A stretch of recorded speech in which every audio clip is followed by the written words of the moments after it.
यार upcoming video हमारी IP mat Indore के प्रीवियस ईयर पेपर्स के सॉल्यूशंस होने वाली है। आपने अभी तक अगर चैनल को सब्सक्राइब नहीं किया है चैनल को सब्सक्राइब कर लीजिए, साथ ही साथ बेल आइकन को प्रेस करना मत भूलिएगा ताकि ऐसी ग्रैंड वीडियो की नोटिफिकेशन आप तक ऑन टाइम पहुंच जाए। इसी के साथ हम इंस्टाग्राम पे आपकी प्रैक्टिस के लिए रिलेवेंट कंटेंट अपडेट करते रहते हैं। जल्दी से जाइए और हमें इंस्टाग्राम पे भी फॉलो कर लीजिए। हेलो एवरीवन, मैं भूपेंद्र सिंह एक बार फिर से स्वागत करता हूं आपके अपने करियर प्लेटफॉर्म प्रिंस अकेडमी पर। यार आज हम last 10 day strategy for Christ university देखने वाले हैं। क्या हम इन 10 दिनों के अंदर करें ताकि हम इजीली अपने क्राइस्ट यूनिवर्सिटी के पेपर को क्लियर कर लें। चलिए यार मेरे साथ बने रहिए, शुरू से शुरुआत करते हैं। यार अब देखो, आगे बढ़ने से पहले मैं आपको बिल्कुल क्लियर कर देता हूं, इस पेपर को देने के लिए दो कैटेगरी के स्टूडेंट्स बैठने वाले हैं। पहला वो जो बिल्कुल अब पढ़ना शुरू करेगा, मतलब उनको अब जाके ये लगेगा कि अरे 10 दिन बाद क्राइस्ट का पेपर है, चलो पढ़ना शुरू करते हैं। और दूसरे वो जो कुछ टाइम से क्राइस्ट यूनिवर्सिटी के लिए अच्छे से प्रिपेयर कर रहे हैं। यार देखो, वो स्टूडेंट्स जो अभी प्रिपेयर करना शुरू करेंगे, हो सकता है आपको मेरी बात थोड़ी कड़वी लगे, बट मैं बिल्कुल भी आपको किसी भी तरीके से मिसगाइड नहीं करना चाहता। मेरा बिल्कुल आपको फर्ज बनता है कि जो रियलिटी है मैं आपको वो बता पाऊं। यार देखो, थोड़ा सा इस बात को समझना, अब जो आप कंपीट करोगे वो उन स्टूडेंट्स के साथ करोगे जो कुछ टाइम से प्रिपेयर कर रहे हैं। नो डाउट कंपटीशन बिल्कुल टफ होने वाला है। इसका कहीं से भी कहीं तक ये मतलब नहीं निकलता है कि आप कर ही नहीं सकते। आने वाले 10 दिन अगर आपने राइट गाइडेंस के अंदर राइट टॉपिक्स के ऊपर एनर्जी लगा ली, आप बिल्कुल क्राइस्ट यूनिवर्सिटी के पेपर को क्लियर कर सकते हो। यार अब बात करता हूं मैं सबसे पहले हमारे एग्जाम पैटर्न की। क्या हमारी स्ट्रैटेजी रहेगी, उससे पहले हमें यह पता होना बहुत ज्यादा जरूरी है कि एक्चुअल एग्जाम का पैटर्न क्या है। यार आपको 120 क्वेश्चंस हर बार की तरह मिलते हैं, जिसके लिए हमें 90 मिनट्स गिवन होते हैं।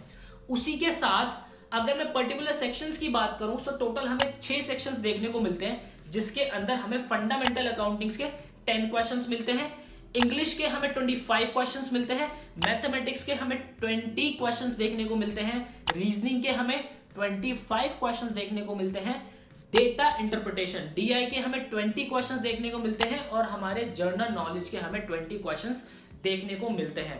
अब इसके अंदर क्या होता है, सेक्शंस नहीं बने होते, क्वेश्चंस बिल्कुल मिक्स्ड होते हैं, और हमें नहीं पता होता कि कब कौन सा क्वेश्चन हमारे आगे आ जाए।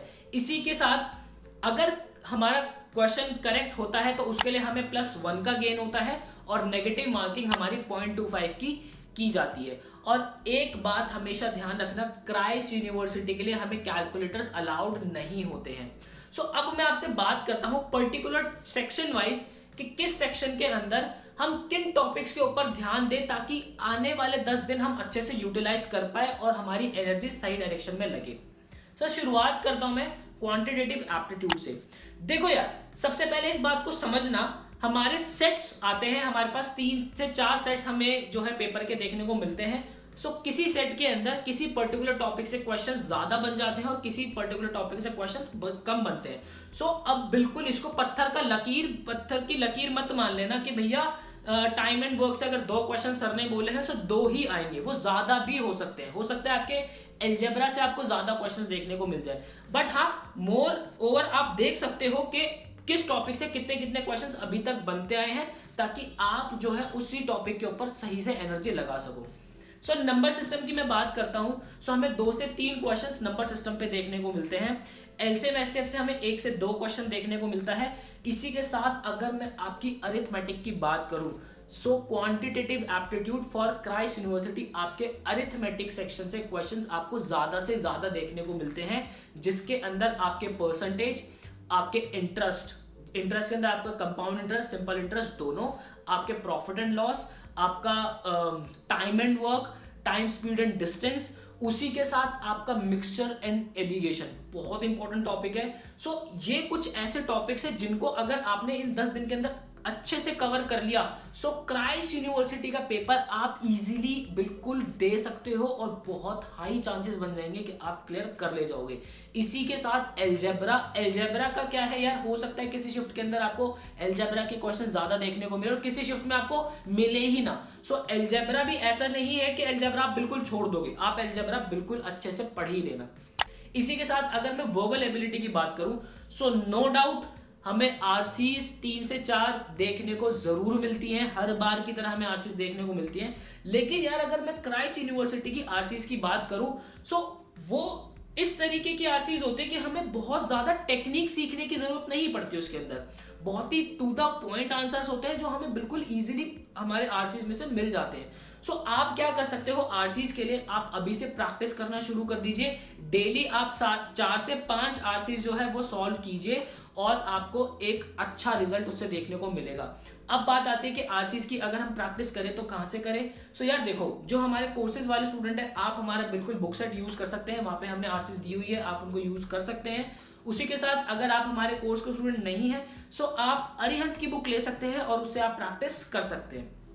आगे बढ़ता हूं, statement and conclusion. No doubt आपको 4 से 5 क्वेश्चंस स्टेटमेंट एंड कंक्लूजन के देखने को मिलते हैं, जिसके अंदर आपका सलॉग आप अच्छे से कीजिएगा। Statement and conclusion, statement and argument, इसके अंदर हम वीक आर्ग्यूमेंट और स्ट्रॉन्ग आर्ग्यूमेंट की बात करते हैं। पॉसिबिलिटी की केसेस की आप अच्छे से बात कीजिएगा और कोर्सेज ऑफ एक्शन, ये टॉपिक्स आप जरूर कीजिएगा, जरूर। इसी के साथ वोकैब बहुत मेजर रोल निभाती है हमारे vocab and idioms and phrases. So आप क्या कर सकते हैं वोकैब के लिए, हमने फ्री ऑफ कॉस्ट यूट्यूब पे हमारे वोकैब के सेशंस आते रहते हैं, सो आप उन्हें फॉलो बिल्कुल कर सकते हैं। बट वही मैं आपको कहूंगा कि यार पत्थर का लकीर नहीं बनना है, वोकैब का कोई सर पैर नहीं होता, कहीं से भी वोकैब बन के आती है। बट हाँ, जितना भी रिलेवेंट वोकैब है वो हम जो है अपने वोकैब के सेशन के अंदर अभी तक कवर करते आए हैं। सो आप वोकैब के सेशंस को जरूर जरूर जरूर करके जाइएगा।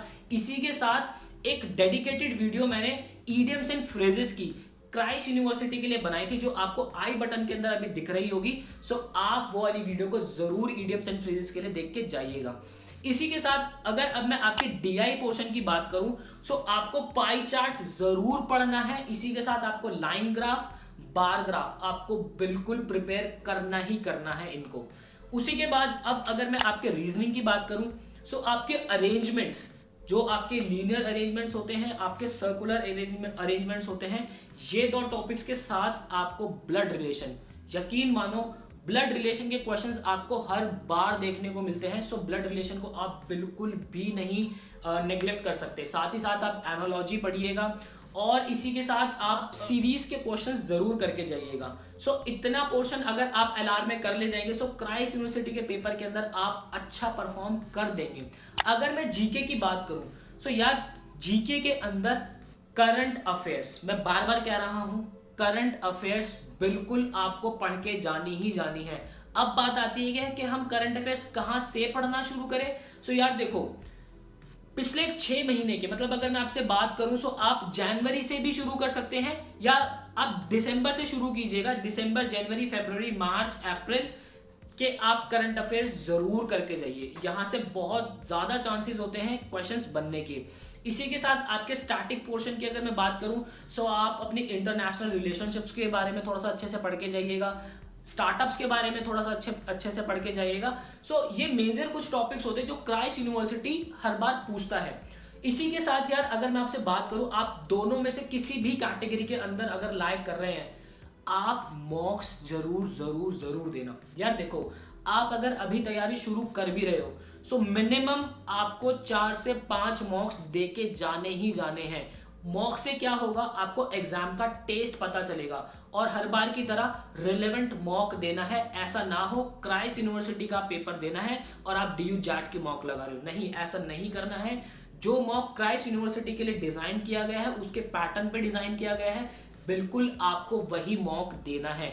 सो 4 से 5 मॉक आप जरूर दीजिएगा, जिससे आपको पता चलता रहेगा कि किस तरीके के क्वेश्चंस बनते हैं, कौन से पोर्शन के अंदर आप अभी लैग कर रहे हैं। और अगर आप एक अच्छे टाइम से तैयारी करते आ रहे हैं, तो भी आप मॉक देना मत भूलिएगा।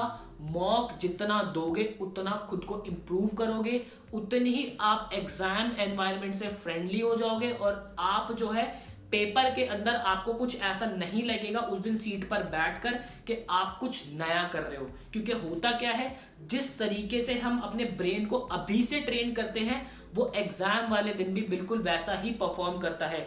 कहीं से कुछ नई शक्तियां नहीं आती है, कुछ नया वरदान हमें नहीं मिलता है उस दिन कि हमारा ब्रेन अलग से परफॉर्म करता है। वो बिल्कुल सेम रिएक्ट वैसे ही करेगा जिस तरीके से आप अभी ट्रेन करोगे। सो मेरा लास्ट सजेशन आपको यही है कि भैया मॉक आपको जरूर जरूर जरूर देने हैं।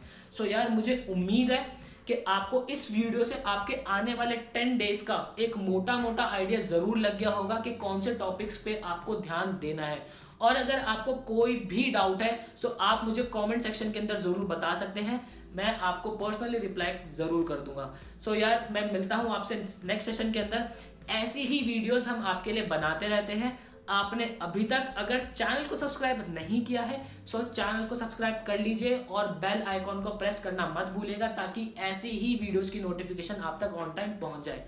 सो चलिए यार मिलता हूं आपसे अगले सेशन के अंदर। मुझे दीजिए इजाजत, बाय बाय, टेक केयर।